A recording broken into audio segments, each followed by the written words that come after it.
My husband and I were in the Peace Corps in El Salvador, and we got to work with coffee there. And after that, we decided we wanted to become coffee farmers. We saw his trees loaded with red-ripe cherries, and we just looked at each other, and deep in our hearts, we knew that this is what we want to do. It's all about the coffee.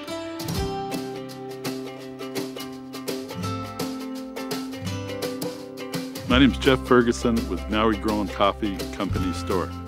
We are on the Kanapali estate, established 25 years ago by Pioneer Mill, the sugar company. On the Kanapali estate, we have 4 varieties: Tipika, Red Katwai, Yellow Katura, and Maui Mocha.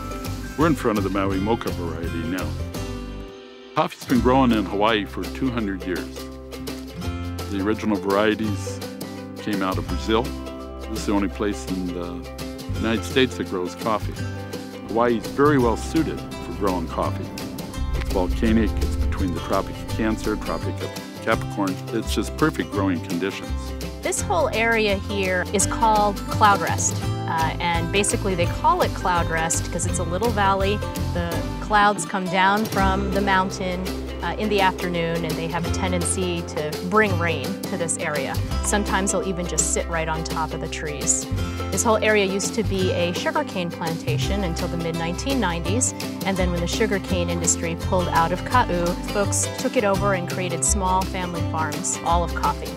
For me, the difference between Katura and the Bourbon, it's not as intense as it, when you first put in your mouth, but then eventually it will just, I have to like. These trees were planted in 1998. They are originally from Ethiopia, where coffee originates, Coffea arabica. This whole coastline, once upon a time, had hundreds of acres of coffee. Sugar came along and took over. Kona continued to have coffee, but now in the last few years, people on our side of the island are growing coffee again. People should always, here in Hawaii, should always drink Hawaiian coffees, because if you have to bring in coffee from somewhere else, the state requires that coffee to be fumigated in a batch of methyl bromide. So you've got to really, for your health, drink coffees that are grown here in Hawaii. We don't use any fungicides, no insecticides, no herbicides.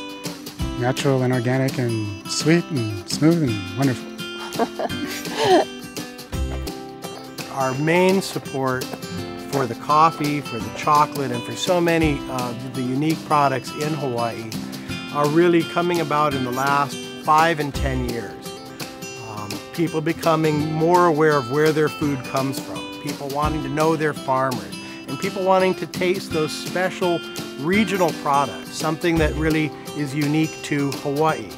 Some people take off the sticky part of the coffee, the mucilage, and that makes it dry quicker on the drying deck. We don't. We like to keep the mucilage surrounded and around the bean so that it kind of cures on the deck and brings out the fruit tones in the coffee. We're in Whole Foods Maui, Whole Foods Kahala, and Whole Foods Kailua. Working with Whole Foods has helped us to learn how to process more consistently.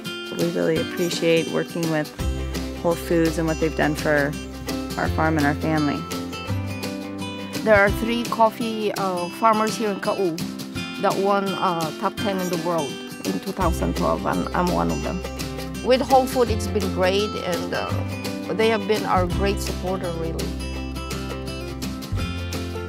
And I wish it would expand more. Hello! The coffee culture, collectively, the stronger we are, the better quality we produce, the more opportunity it is for the small farmers around the world. And we want to help make that happen. So I'm just one little part of it.